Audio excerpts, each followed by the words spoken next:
शांति। आज की तारीख है 13/3/2025। प्रातः मुरली।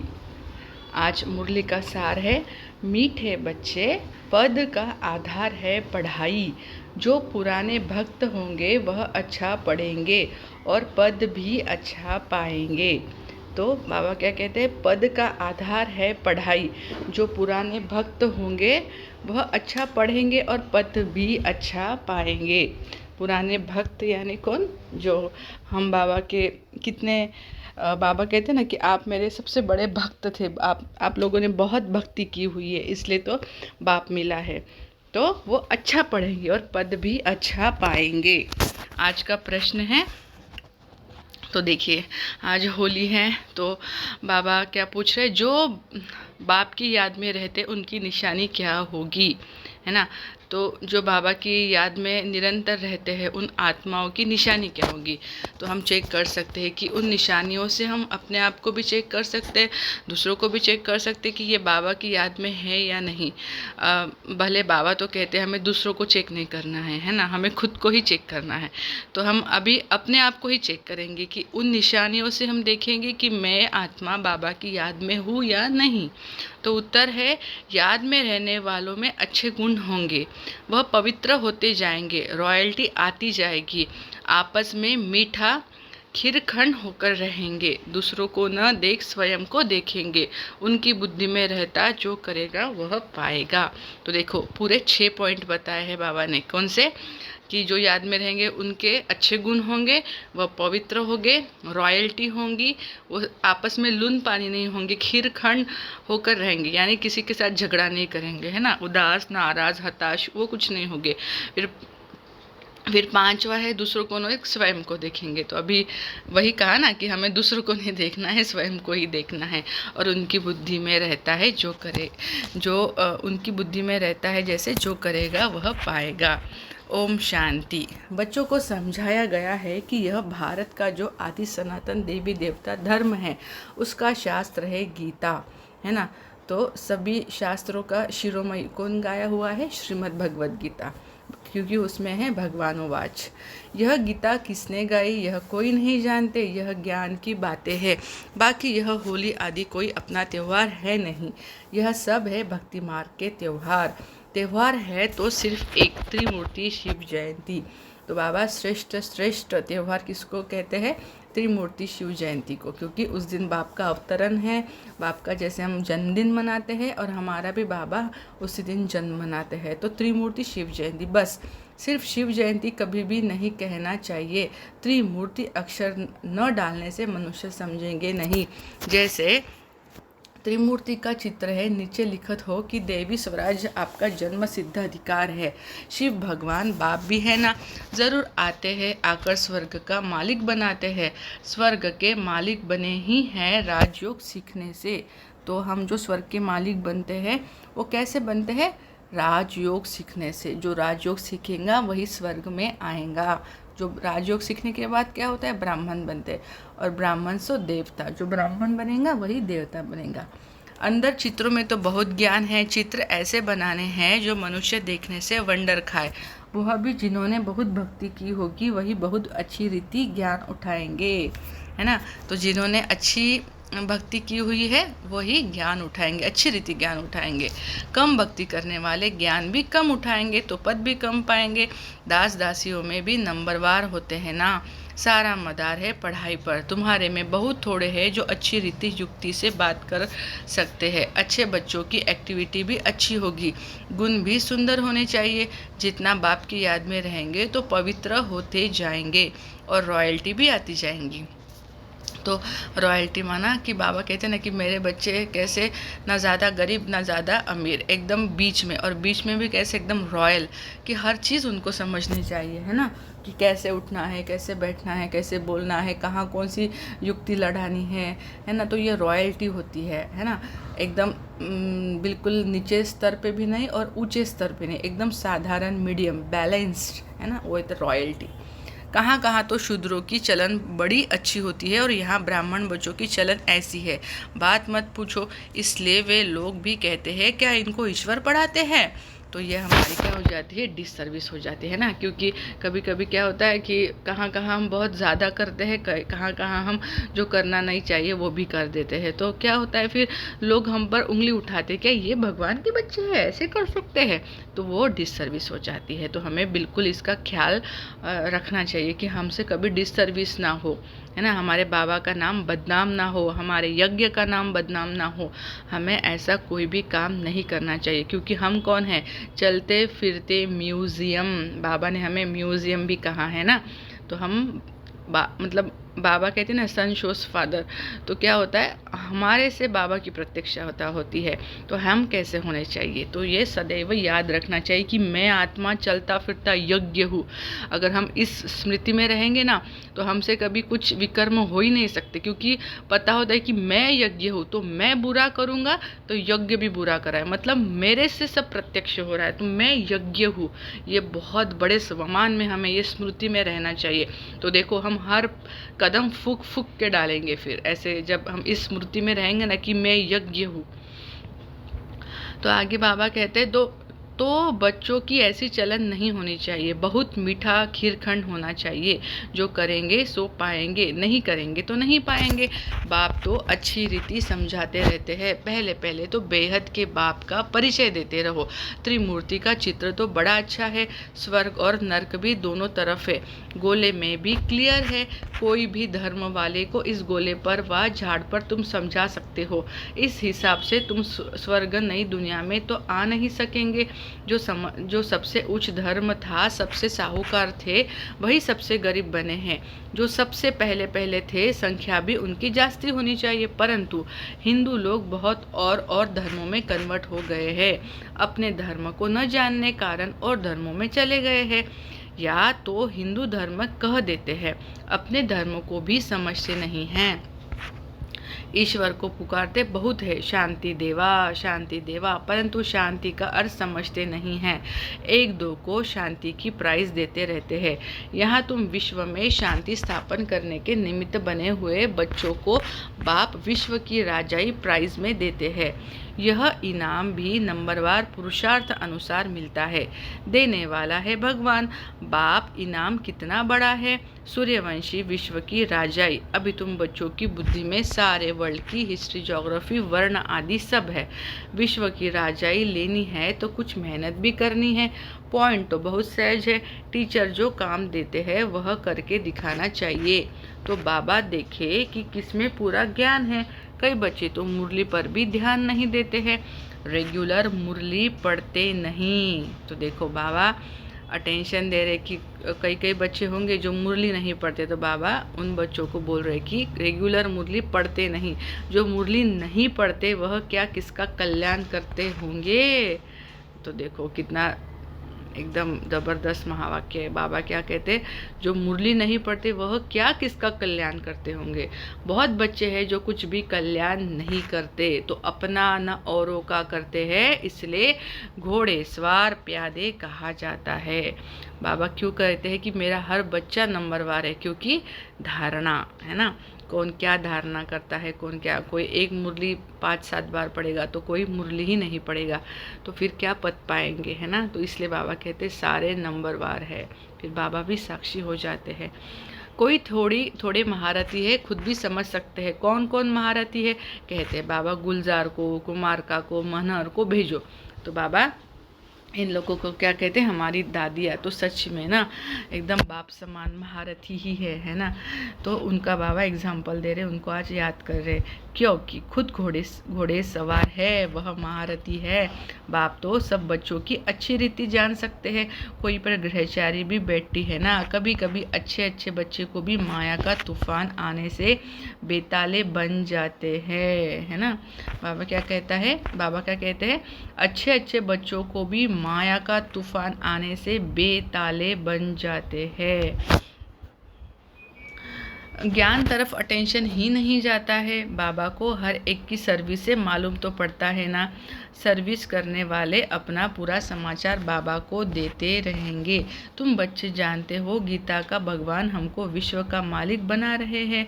बहुत है जो वह गीता भी कंठ कर लेते हैं, हजारों रुपया कमाते हैं। तुम तो ब्राह्मण संप्रदाय जो फिर देवी संप्रदाय बनते हो। तो हम क्या है, अभी कौन से हैं?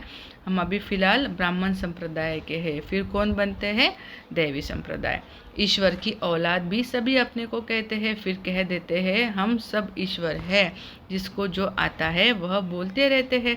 भक्ति मार्ग में मनुष्यों की हालत कैसी हो गई है।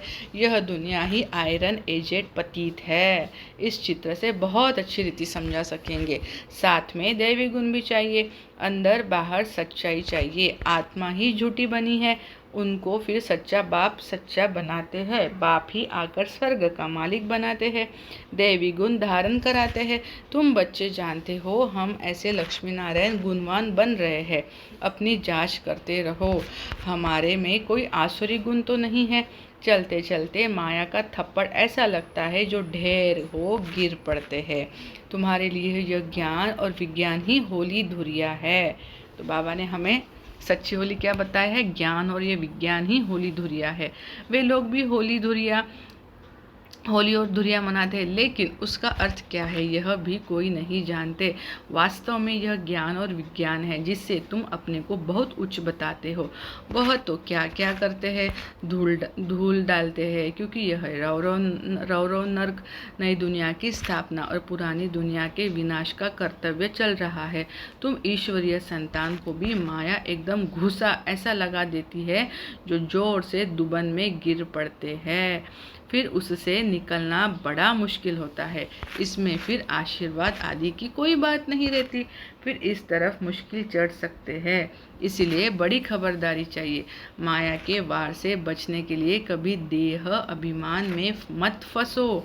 सदा खबरदार, सब भाई बहन हैं। बाबा ने जो सिखाया है वही बहनें सिखाती है ना। जो बाबा कहते तो वही तो हमारी दीदी लोग जो होते हैं सेंटर पे, वही तो वो बताती है ना। तो बलिहारी बाप की है ना बहनों की। तो किसकी है बलिहारी? ऑलवेज रिमेंबर, बलिहारी हमारे बाप की है। क्योंकि दीदी का ज्ञान नहीं है। वो कौन सा है? वो तो सिर्फ माइक है ना। वो तो सिर्फ माइक है। पर किसका ज्ञान किसका है? बाबा का। ब्रह्मा की भी बलिहारी नहीं, यह भी पुरुषार्थी से सीखे है ना। देखो बाबा क्या कहते हैं, इस ब्रह्मा की भी बलिहारी नहीं, ओनली शिव बाबा की। पुरुषार्थ अच्छा किया है, गोया अपना कल्याण किया है। हमको भी सिखलाते हैं तो हम अपना कल्याण करें। आज होली है, अब होली का ज्ञान भी सुनाते रहते हैं। ज्ञान और विज्ञान पढ़ाई को नॉलेज कहा जाता है। विज्ञान क्या चीज़ है किसको भी पता नहीं है। विज्ञान है ज्ञान से भी परे। क्या है? बाबा क्या कहते हैं? विज्ञान है ज्ञान से भी परे। ज्ञान तुमको यहाँ मिलता है जिससे तुम प्रारब्ध पाते हो, बाकी वह है शांति धाम। यहाँ पाठ बजाए थक जाते हैं तो फिर शांति में जाना चाहते हैं। अभी तुम्हारी बुद्धि में यह चक्र का ज्ञान है। अभी हम स्वर्ग में जाएंगे, फिर 84 जन्म लेते नरक में आएंगे, फिर वही हालत होगी। यह चलता ही रहेगा, है ना। ड्रामा निरंतर चलता रहेगा, अविनाशी ड्रामा है, ये चलता ही रहता है। अब आएंगे, फिर से जन्म लेंगे, फिर से सब चलेगा, इनसे कोई छूट नहीं सकते। कोई कहते हैं यह ड्रामा बना ही क्यों? अरे यह तो नई दुनिया और पुरानी दुनिया का खेल है, अनादि बना हुआ है। झाड़ पर समझाना बहुत अच्छा है। सबसे पहली मुख्य बात है बाप को याद करो तो पावन बन जाएंगे। आगे चल मालूम पड़ता जाएगा कौन कौन इस कुल के हैं, और जो धर्म में कन्वर्ट हो गए हैं वह भी निकलते जाएंगे। जब सभी आएंगे तो मनुष्य वंडर खाएंगे। सबको यही कहना है कि देह अभिमान छोड़ देही अभिमानी बनो। तुम्हारे लिए पढ़ाई ही बड़ा त्यौहार है जिससे तुम्हारी कितनी कमाई होती है। वो लोग तो इन त्योहारों को मनाने में कितने पैसे आदि बर्बाद करते हैं, कितना झगड़ा आदि होता है। पंचायती राज्य में कितने झगड़े ही झगड़े हैं, किसको रिश्वत देकर भी मरवाने की कोशिश करते हैं। देखो कितना कलयुग है ना, घोर कलयुग। ऐसे बहुत मिसाल होते रहते हैं। बच्चे जानते हैं सतयुग में कोई उपद्रव होता ही नहीं। रावण राज्य में बहुत उपद्रव है, अभी तो तमो प्रधान है ना, एक दो में मत न मिलने कारण कितना झगड़ा है। इसलिए बाप सब जाते रहते हैं, इस पुरानी दुनिया को भूल अकेले बन जाओ। घर को याद करो, अपने सुखधाम को याद करो, किससे जास्ती बात भी ना करो, नहीं तो नुकसान हो जाता है। तो अटेंशन, बाबा ने क्या, किसके साथ जास्ती बात भी मत करो। बहुत मीठा शांत प्यार से बोलना अच्छा है, जास्ती न बोलना अच्छा है। शांति में रहना सबसे अच्छा है। तुम बच्चे तो शांति से विजय पाते हो, सिवाय एक बाप के और कोई से प्रीत नहीं लगानी है। जितना बाप से प्रॉपर्टी लेना चाहो उतनी ले लो, नहीं तो लौकिक बाप की प्रॉपर्टी पर कितना झगड़ा हो पड़ता है।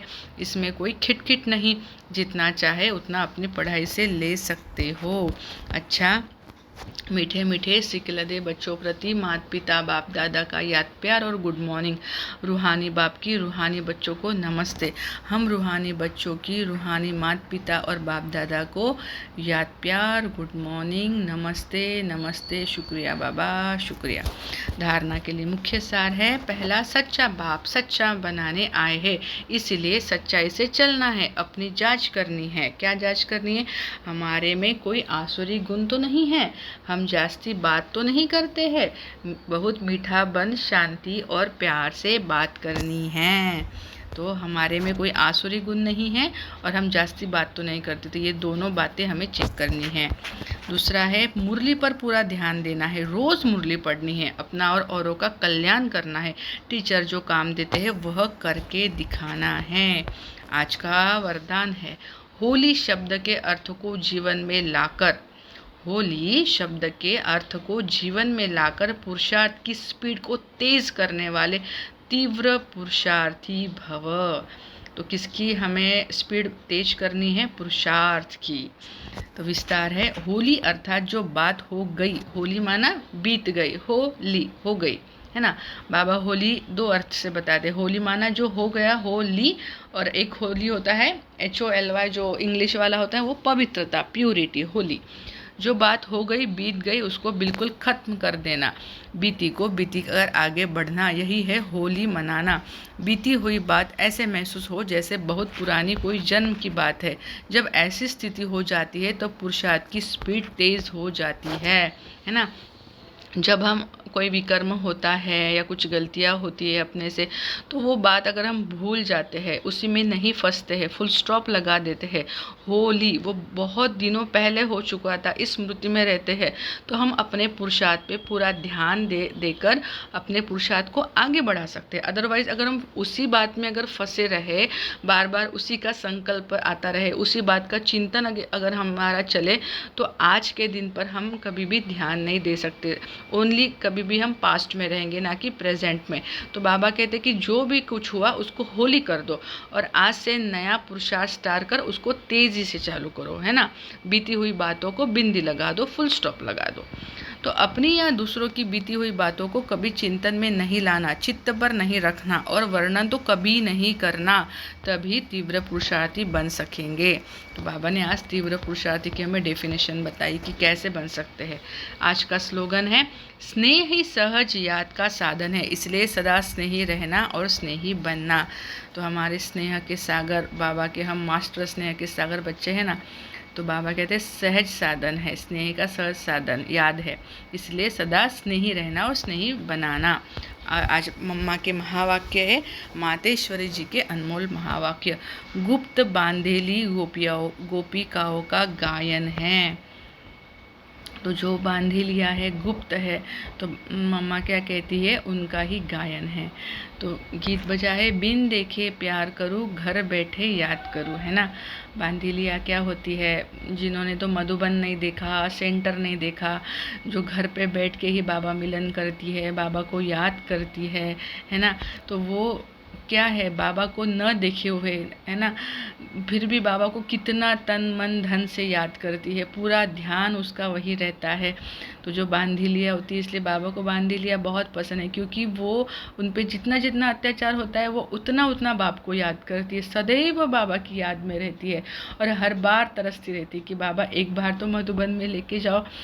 तो ऐसे तरसती रहती है। होता है ना कि जो गंगा के घाट या किनारे रहते हैं उसको गंगा का महत्व नहीं होता है, पर जो दूर रहते हैं उसको उस चीज़ का महत्व रहता है।